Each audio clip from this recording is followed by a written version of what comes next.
Alaikum. Peace to you all. My name is Saba Ahmed. I'm a law student at American University. I am here to ask you a simple question. I know that we portray Islam and all Muslims as bad, but there's 1.8 billion Muslim followers of Islam.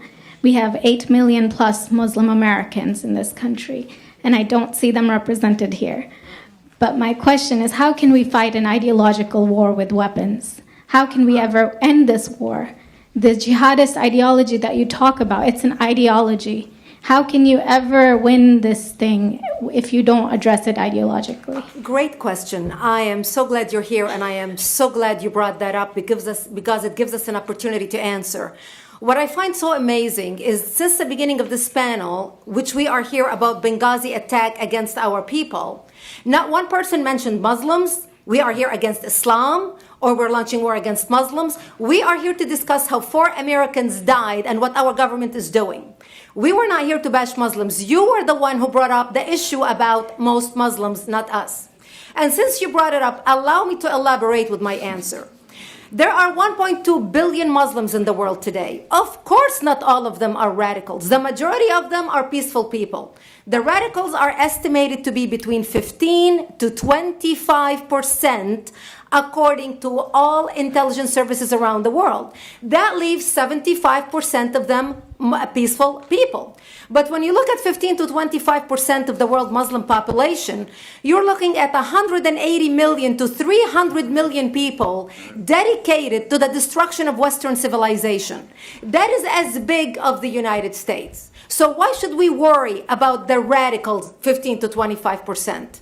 Because it is the radicals that kill. Because it is the radicals that behead and massacre. When you look throughout history, when you look at all the lessons of history, most Germans were peaceful. Yet the Nazis drove the agenda. And as a result, 60 million people died. Almost 14 million in concentration camps. 6 million were Jews. The peaceful majority were irrelevant. When you look at Russia, most Russians were peaceful as well.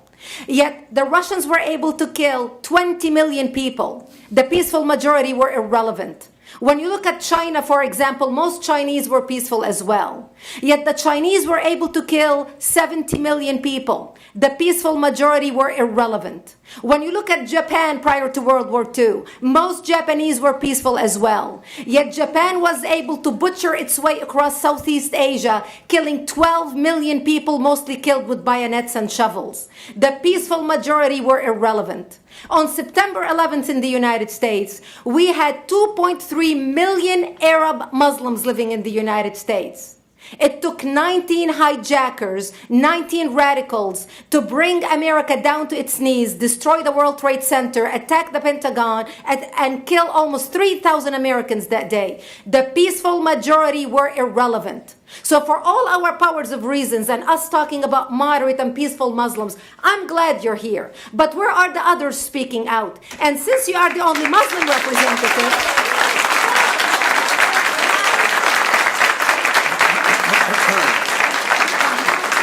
applause till the end.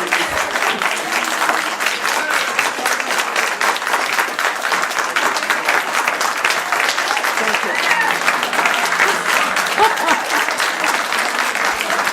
Thank you. And since you're the only Muslim representative in here, you took the limelight instead of speaking about why our government, and I assume, are you an American? You're an American citizen. So as an American citizen, you sat in this room and instead of standing up and saying a question or asking something about our 4 Americans that died and what our government is doing to correct the problem, you stood there to make a point about peaceful, moderate Muslims. I wish you brought 10 with you to question about how we can hold our government responsible.